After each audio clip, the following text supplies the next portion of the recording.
আসসালামু আলাইকুম। HSC 26 batch. এবছরের যে রুটিন, প্রত্যেকটা বিভাগে সায়েন্স, আর্টস, কমার্স সবারই প্রত্যেকটা পরীক্ষার মাঝখানে ছুটি খুবই কম, 1 থেকে 2 দিন ম্যাক্স। খুব ভাগ্য ভালো থাকলে 3 দিন টাইম পাওয়া যায়। তাই এই সবচেয়ে কম সময়ে যে 1 দিন 2 দিনের রিভিশনের যে টাইমটা, এই 1 দিন 2 দিন আসলে কি পড়ে যাব, কি পড়ে গেলে মনে থাকবে, আসলে কি পড়ে যাওয়া উচিত, সবকিছু নিয়ে আজকের এই ভিডিওতে আমি কথাবার্তা বলব। তোমার এখানে সকল সাবজেক্টই কভার হয়ে যাবে। কম সময় নিব, মনোযোগ সহকারে দেখো। প্রথম যে টাইপের সাবজেক্টটা নিয়ে আমরা কথা বলবো সেটা হলো ম্যাথমেটিক্যাল সাবজেক্ট, মানে ধরো physics, math, accounting, finance, chemistry হয়তো বা পার্শিয়াল। কেমিস্ট্রির 1-2 চ্যাপ্টার ম্যাথমেটিক্যাল, কেমিস্ট্রিকে আমি থিওরিটিক্যালি ধরবো আর কি, স্টিল পার্টস অফ কেমিস্ট্রি। ওকে, এগুলা কেমনে রিভিশন দিব এই 1 দিন 2 দিনে? প্রথম ওইখানে পড়বা, একটা বই খুলে অবশ্যই দাগানো লাইন পড়বা। মানে তোমার ব্রেন যাতে কখনো দাগানো লাইনের বাইরে একটা লাইন না পড়ে। তোমাদের প্রত্যেকের বই দাগানো থাকার কথা, না থাকলে এই কয়েকদিনে দাগায় ফেলবা। শুধুমাত্র দাগানো লাইন একবার রিডিং দিয়ে যাওয়া চ্যাপ্টারটাতে, ঠিক আছে? জাস্ট মাথার মধ্যে সবকিছু আরেকবার রিওয়াইন্ড করানোর জন্য। দেন তোমাকে পড়তে হবে বাবা সূত্র। এটাই হলো মূল প্রাণ। তুমি এইটা ছাড়া জীবনে পারবা না, ম্যাথমেটিক্যাল কোনো কিছুই পারবা না। সো সূত্রটা খুব ভালো মতো, প্রতি চ্যাপ্টারের সূত্রের উপর নোট আছে অনেক, আমাদের যেমন বই আছে, গাইডে আছে, সব অনেক জায়গাতে অ্যাভেলেবল আছে এই জিনিসটা। সো সূত্র রিভাইজ দিয়ে যাবা। এর পরবর্তীতে তুমি যেটা করবা, এটা হলো ভিভিআই, এটাই হলো মোস্ট ইম্পর্টেন্ট। আমি তোমাদেরকে পার চ্যাপ্টার টপিক বলে দিছি না 15টা করে, তুমি ধরো আমারটা ফলো করছো বা অন্য যে কারোটাই ফলো করো, তুমি প্রতি চ্যাপ্টারে ওরকম প্রতিটা টপিকের উপর বা প্রতিটা টাইপের উপর ম্যাথ পাবা। সো তুমি পার টাইপের মোস্ট ইম্পর্টেন্ট ম্যাথটা দেখবা, করতে বলি নাই, করার টাইমও নাই, জাস্ট দেখবা। উদাহরণস্বরূপ আমি তোমাকে বুঝাই বলি, ধরো তুমি সরলরেখা চ্যাপ্টারের সে টু সে দুটি সরলরেখা যে ছেদ করছে, এই মধ্যবর্তী যে ছেদ করার পরে যে কোণগুলো উৎপন্ন হয়েছে, এই কোণগুলো সমদ্বিখণ্ডক। সো কোণগুলো সমদ্বিখণ্ডকের উপর কেতাবের বইতে 20টার উপরে ম্যাথ আছে সে টু সে। উদাহরণের একটা ম্যাথের পাশে 12টা সাল, আমি কিন্তু এই টাইপটার কথা বলছি, এই টাইপটা ইম্পর্টেন্ট।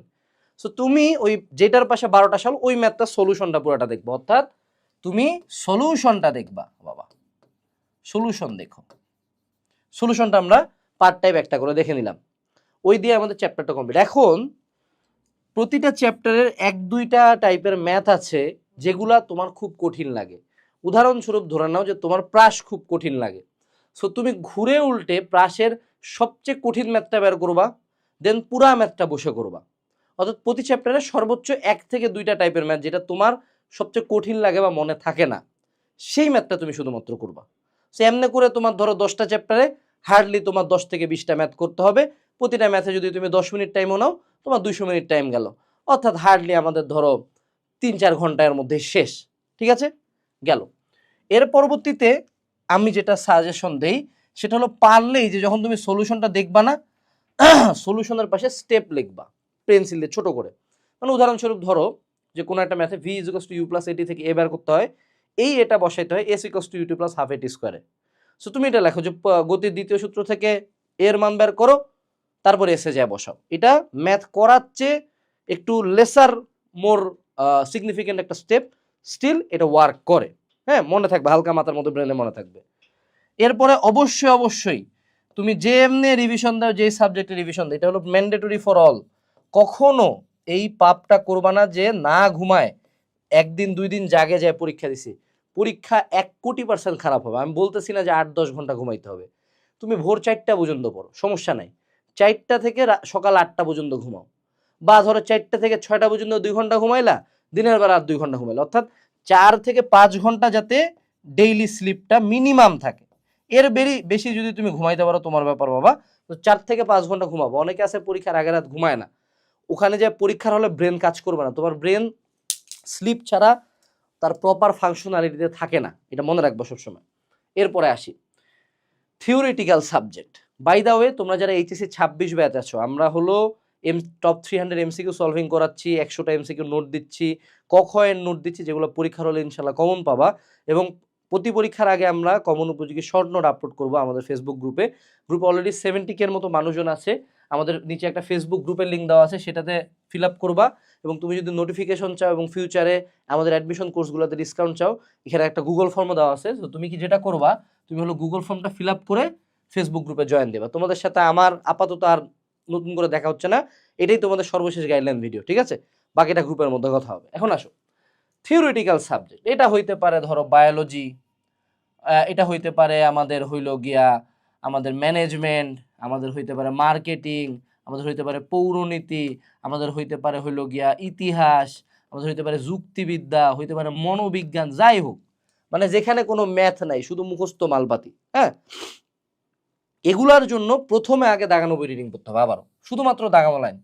তোমরা যেটা করো, তোমরা জিরো থেকে আবার রিডিং পড়া শুরু করো, পুরো বই রিডিং দিতে পারবা না, জাস্ট চোখ বুলাবা, দাগানো লাইনগুলোর দিকে তাকাবা, শেষ। ওকে, এর পরবর্তীতে তুমি যেটা করবা, টেস্ট পেপার অথবা গাইডের ওই চ্যাপ্টার আন্ডারে বোর্ডের এমসিকিউ গুলো একবার দেখে যাবা। বোর্ডের এমসিকিউ লাস্ট 5 ইয়ার্সের, এটা তুমি গাইডেও পাবা, এটা তুমি টেস্ট পেপারেও পাবা, আমাদের এমসিকিউ প্রিপারেশন বুকে পাবে, যেখানে পাবা তোমার ব্যাপার, জাস্ট এমসিকিউ গুলো দেখে যাবা আরেকবার। তারপরে এই যে আমরা যে মূল বই দিছি না, মূল বই রিডিং করছি না, আমরা মূল বই থেকে কোশ্চেন আনসার পড়বো না। আমরা যেটা করবো, মোস্ট ইম্পর্টেন্ট কোশ্চেন অ্যান্সার গুলো আরেকবার রিডিং দিব বা মুখস্থ করবো জোরে জোরে। এই যে থিওরিটিক্যাল যখনই সাবজেক্ট আসবা তখন হলো জোরে পড়বো, এটা মনে রাখবা। দেখে জোরে জোরে পড়বো। এটাতে কান শুনবে, মুখ বলবে, চোখ দেখবে, তিনটা ইন্দ্রিয় একসাথে অ্যাক্টিভ করতে হবে, তাহলে মনে থাকবে। জোরে জোরে পড়বো, বাপ মাও খুশি হয়ে যাবে, যারা ছেলে তো আমার সে আজকে ফাড়াই দিতেছে। সো এই জায়গাটার কোশ্চেনগুলো তুমি চাইলে কিউএনএ সেশন, এটারও সলিউশন পার্টটাতে দেওয়া আছে। এটা আমি কেন বলতেছি, প্রমোশন করতেছি না, এখন অর্ডার দেওয়া আমি সাজেস্টও করি না, মাত্র কয়েকদিন বাকি আছে। এই বইটার সলিউশন পার্টটা তোমাদের অ্যাটলিস্ট 20-25 হাজার মানুষজনের কাছে আছে, ওখান থেকে কোশ্চেন অ্যান্সারগুলো মুখস্থ করে নিও। বা বায়োলজির ক্ষেত্রে বায়োলজি নোটস থেকে পড়তে পারো, অর্থাৎ কোশ্চেন অ্যান্সারগুলো। যেমন ধরো যে পৌরনীতি সুশাসনে বাংলাদেশের ভাষা আন্দোলনের ইতিহাস চাইছে, তো ভাষা আন্দোলনের ইতিহাসটা তুমি পড়ে ফেললা। আবার ধরো মনে করো ইসলামের ইতিহাসে তোমার মহানবী সাল্লাল্লাহু আলাইহি ওয়াসাল্লামের বিদায় হজ যে ঘটনাটা চাইছে, তুমি জাস্ট ওই কোশ্চেনটুকু জোরে জোরে রিডিং দিয়ে পড়লা। এরপরে তুমি চাইলে টেস্ট পেপার থেকেও পড়তে পারো। যদি টেস্ট পেপার থেকে পড়তে চাও, তুমি মেড ইজির প্রথম 10টা কোশ্চেন, প্রথম 10টা সিকিউ জাস্ট রিডিং দিবা, অথবা গাইড থেকে পড়তে পারো, ডাজেন্ট ম্যাটার, তুমি যেই সোর্স থেকে পড়ছো, কোচিং এর বই থেকে পড়বা, কোনো সমস্যা নেই। এই দিয়েই তোমার থিওরিটিক্যাল সাবজেক্ট শেষ। থিওরিটিক্যাল সাবজেক্টে কোনো কিছু লেখা আমি সাজেস্ট করি না, আনলেস ধরো তুমি কোনো একটা জিনিস মুখস্থ করতে পারছো না। সাপোজ তুমি মনে করো ম্যালেরিয়া পরজীবীর যে সাইজোগনি, এরিথ্রোসাইটিক সাইজোগনি, এটা তোমার মুখস্থ হচ্ছে না, এটার জন্য তুমি একটা স্টেপ ওয়াইজ লিখে ফেলো, মানে সামারাইজিং নোট বানাইতে পারো। সামারাইজিং নোট মানে নোট বানাইতে বলতেছি না, নোট বানাইস না বাবা, নোটের আমি পক্ষপাতি না। তুই জাস্ট বইয়া বইয়া লিখবি যে হ্যাঁ প্রথমে এটি গেল হলো আমাদের রক্ততে, হ্যাঁ রক্ততে এটার আয়তন ছিল এত, সংখ্যা ছিল এত, রক্ত থেকে লোহিত কণিকায় গেল, এখানে দিন লাগলো এত এত এত, মানে পুরো প্রসেসটা একদম যত কম ওয়ার্ডে লেখা যায়, জাস্ট তোমার ব্রেন থেকে আউটপুট দেওয়াটা বের করার জন্য। এই দিয়ে গেল আমাদের থিওরিটিক্যাল সাবজেক্ট। তুমি কি এখনো ফেসবুক গ্রুপটাতে জয়েন দিছো? জয়েন না দিলে জয়েন দাও, গুগল ফর্মটা ফিল আপ করে ফেলো। এখন আসি বাংলা ইংলিশে কি করবো। বাংলা আর ইংলিশ এই দুটো একটু ডিফারেন্ট। বাংলা প্রথম পত্রের জন্য বাবা মূল বই রিডিং দিতে হবে, কোনো কথা নাই, আর গাইড থেকে এমসিকিউ পড়বা। বোর্ডের গুলা ফার্স্ট প্রায়োরিটি। যদি চাও যে না আরো ভালো করতে চাও, তাহলে গাইডের আন্ডারে প্রতি দেখবা পাঞ্জেরি লেকচার যেটাই পড়ো ওটার আন্ডারে 100-200 এমসিকিউ দেওয়া আছে, ওই এমসিকিউ গুলা রিভাইজ দিয়ে চলে যাবা। বাংলা প্রথম পত্র এমনও আমরা বানায় লিখি, অমনও বানায় লিখি, মুদ্রা কথা হলো ভাইয়া সাইজটা ম্যাটার করে। বাংলা প্রথম পত্র যাই লিখবা ভাইয়া বড় করে লিখবা। বাংলা দ্বিতীয় পত্রের জন্য কিচ্ছু পড়তে হবে না, কিউএনএ সমন্বিত জ্ঞান অনুধাবন, এই বই তোমরা অলরেডি মানে হাজার হাজার পোলাপানের কাছে আছে। সমন্বিত কিউএনএ সমন্বিত জ্ঞান অনুধাবন বলতেছি কেন, সমন্বিত বাংলা দ্বিতীয় পত্র, সমন্বিত বাংলা দ্বিতীয় পত্র, এই বইটা থেকে রিভিশন দিবা, অথবা লাস্ট 5 বছরের বোর্ডের কোশ্চেন রিভিশন দিয়ে যাবা, তাইলেই বাংলা দ্বিতীয় পত্র আমার ব্যাকরণ পার্ট শেষ। রিটেন পার্টের জন্য রচনার পয়েন্টগুলা এবং রচনার ভিতরে কি কি উক্তি বা কবিতা অ্যাড করবা সেগুলা রিভিশন দিবা আরেকবার। আর বাকি রিটেন আইটেমগুলোর জন্য কিভাবে লিখতে হয়, যে ভাব সম্প্রসারণ লেখার নিয়মটা কি, তোমার আবেদনপত্র লেখার নিয়ম কি, প্রতিবেদন লেখার নিয়ম কি, ভাষণ লেখার নিয়ম কি, জাস্ট নিয়মটা দিবা। আলটিমেটলি আমরা রিটেন আইটেম বানাই লিখবো, ঠিক আছে। এরপরে আসো ইংলিশ ফার্স্ট পেপার, এখানে হলো ক্রুশাল পার্ট। ইংলিশ ফার্স্ট পার্টে অবশ্যই আমাদের সিন কম্প্রিহেনশনের মিনিং সহ রিডিং দিতে হবে, ঠিক আছে, সিন কম্প্রিহেনশন পার্টটা। আর আমাদেরকে রিয়ারেঞ্জ খুব ভালো মতো, রিয়ারেঞ্জ অ্যাটলিস্ট 100টা মুখস্থ করে যাওয়া, সামারি অ্যাটলিস্ট 50টা মুখস্থ করে যাওয়া, মুখস্থ না মানে অ্যাটলিস্ট 50টা দেখে যাও, রিয়ারেঞ্জ 100টা দেখে যাও, কারণ রিয়ারেঞ্জ যার ভুল গেছে তার ইংলিশে plus majority of the time ছুটে যাবে। ইংলিশ আর রিটেন আইটেমগুলা এগুলা ধরো তুমি যে কোনো এক জায়গা থেকে আগে লেখার নিয়মটা শিখে যাবা, কেমনে তোমার ভালো আবেদনপত্র লেখে, কেমনে কম্পোজিশন লেখে। অনেকে আছে কম্পোজিশনে পয়েন্ট বসায় দাও, পয়েন্ট দিলে কিন্তু কাটে দিবে। প্যারাগ্রাফ মনে করো প্যারাগ্রাফে প্যারা করে ফেলো, এই টাইপের ভুলগুলা করবা না, লেখার নিয়মটা দেখবা একবার। আর যে কোনো একটা গ্রামার বই থেকে ধরো যে তোমার ট্রাফিক জ্যাম নিয়ে একটা প্যারাগ্রাফ রিডিং দিয়ে যাবা, আলটিমেটলি বানাই আমরা লিখবো, বাস্তবতা এইটাই, মুখস্থ আসলে হয় না। ইংলিশ সেকেন্ড পেপারের জন্য অবশ্যই আমাকে সেকেন্ড পেপারের যে আইটেমগুলো আছে, ধরো ন্যারেশন, ধরো সেটু অ্যাপ্রোপ্রিয়েট প্রিপারেশন, ধরো আর্টিকেল, এগুলো রুলসগুলো একবার রিভিশন দিবা, রিডিং দিবা, ঠিক আছে। এর পরবর্তীতে রাইটিং এর রুলসগুলো দেখবা, রাইটিং কিভাবে কিভাবে কোনটা লিখতে হয়, ইমেল কেমনে লেখে, আবেদনপত্র কেমনে লেখে, এবং তারপরে রিটেন আইটেমগুলো যে কোনো এক জায়গা থেকে রিভিশন দিয়ে যাবা। তোমার আলটিমেটলি কমন আসতেও পারে, কমন নাও আসতে পারে, ইংলিশ আলটিমেটলি তোমাকে বানাই লিখতে হবে। ইংলিশের ক্ষেত্রে আরেকটা বিষয়, সমসাময়িক বিষয় নিয়ে প্যারাগ্রাফ, সমসাময়িক বিষয় নিয়ে একটু লেখার প্র্যাকটিস করিও।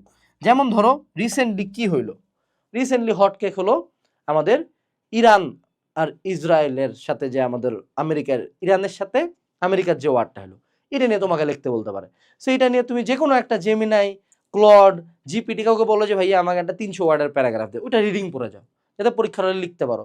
এআই রেভলিউশন নিয়ে আসতে পারে, এআই নিয়ে লেখো, ঠিক আছে। অর্থাৎ সমসাময়িক বিষয় নিয়ে আসতে পারে। এখন আমি কিছু ওভারঅল গাইডলাইন দিই যে রিভিশন দেওয়ার ক্ষেত্রে কিছু বিষয় একটু মাথায় রাখতে হবে। 1 নাম্বার হলো, প্রথম দিন পরীক্ষা দিয়ে আসে অবশ্যই পড়া শুরু করবা। কখনোই পরীক্ষা দিয়ে আসে ওই দিন রেস্ট নিবা না।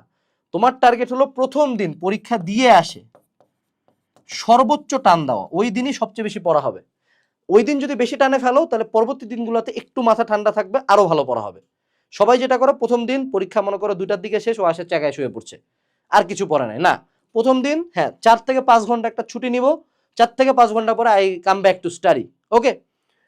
দ্বিতীয় যেটা, সেটা হলো আমার একটা ফ্রেন্ডের সাথে কানেক্টেড থাকবো রিভিশন দেওয়ার জন্য, এবং ফ্রেন্ডটাকে অবশ্যই অনেস্ট হইতে হবে যে মামা তুই কয় চ্যাপ্টার পড়লি, আমি কয় চ্যাপ্টার পড়লাম, এবং ট্রাই করবা আমার ওই ফ্রেন্ডের সাথে কম্পিট করার জন্য, ঠিক আছে। এটা একটু একটা সেন্স অফ কনফিডেন্স দেয়, একটু মাথাটাকে ঠান্ডা রাখে। আর লাস্ট সাজেশন হলো, এই যে তুমি যে প্যানিক করতেছো না, দেখবা পরীক্ষার আগের দিন রাতের বেলা মনে করো সূত্র ভুলে গেছো ভাই, মানে S equals to u t plus half at square, এ সূত্র জন্মের পর থেকে পড়তেছো, এটি ভুলে গেছো। It is completely normal. আমি এইচএসসি পরীক্ষা কেন, প্রতিটা পরীক্ষা, ইভেন বুয়েটের টার্ম ফাইনাল দেওয়ার আগেও এত ভয় লাগতো যে আমার সকালে উঠে বমি লাগতো, আমি বমির ওষুধ খেয়ে পরীক্ষা দিতে যেতাম। মানে ভয়ের কারণে একটা মানুষের বমি লাগে, ঠিক আছে, কোনো খাবারও খাইতে পারতাম না। আমার কিন্তু আল্লাহর রহমতে এইচএসসিতে আমি বোর্ডে ফার্স্ট হয়েছিলাম, তাও এই ভয় লাগছে। সো সবার ভয় লাগতেছে, it's okay to panic. So এটার জন্য ব্রিদিং এক্সারসাইজ করবা। আমি যেটা করতাম, 2 রাকাত নফল নামাজ পড়ে আয়াতুল কুরসি পড়ে পরীক্ষা দিতে যেতাম, ওটা আমার একটা কনফিডেন্স দিত যে I am protected by the strongest God, মহান আল্লাহ তাআলার দ্বারা আমি প্রোটেক্টেড, ঠিক আছে, গেল। এর পরবর্তীতে আরেকটা জিনিস মনে রাখবা, যে ধরো তোমার মনে থাকতেছে না, স্টিল পড়তেছো, মনে হচ্ছে ওরে আল্লাহ, এ আল্লাহ অদৃশ্য কশরিকর কয়টা পার্ট ছিল ভুলে গেছি, হ্যাবারসিয়ান তন্ত্র কই ছিল ভুলে গেছি, এরকম মনে হইতেই পারে। কিন্তু মনে রাখতে হবে তোমাকে তোমার সাবকনশিয়াস মাইন্ডের পাওয়ারটা পরীক্ষার হলে আনলক হয়ে যাবে। দেখবে না মাঝে মধ্যে মনে হবে আরে এটার সি মনে হচ্ছে কেন, সি মনে হয় সি দিয়ে দিস হয়ে গেছে, যে ম্যাথ কোনোদিন করো নাই, সূত্র পরীক্ষা হলে ধাক করে খেলা আসছে, ঠিক আছে। এরকম অসংখ্য সময় তোমার জাস্ট ব্রেনের সাবকনশিয়াস মাইন্ডে সবকিছু স্টোর আছে, বাট অনেক সময় তুমি ভয় পাচ্ছ যেহেতু, এই জন্য ইনফরমেশনটা বের হচ্ছে না। সো তোমার ভয়টাকে কন্ট্রোল করার জাস্ট চেষ্টা করো। মনে রাখবা, তুমি এই যে 1 দিন 2 দিন আগে পড়ে কিছুই হবে না, আমিও ওয়ান শট দিব, সবাই ওয়ান শট দিবে। 1 দিন 2 দিনের পড়ে কি বাবা 2 বছরের পড়া হয়? জীবনও হবে না। অর্থাৎ তোমার এটাও মনে রাখবা যে তোমার ভাগ্য, তোমার রিজিক আল্লাহ কয়েক হাজার, তোমারও জন্মের কয়েক হাজার বছর আগে লেখা আছে।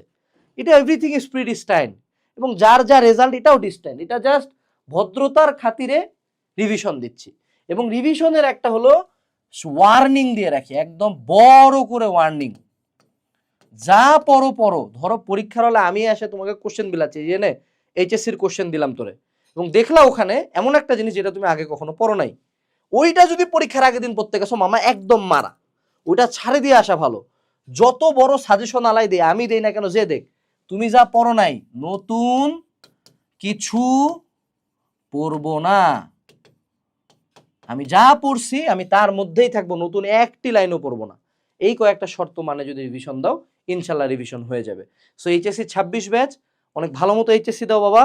আমার ভিডিও দেখার দরকার নেই, কারো ভিডিও দেখার দরকার নাই, কারো ওয়ান শটও দেখিও না, ফেসবুক ইউটিউব দুইটা আনইনস্টল করে দাও, নিজে পড়ো ভালো মতো, এইচএসসি পরীক্ষা ভালো মতো দিও, ঠিক আছে। আসসালামু আলাইকুম, টাটা।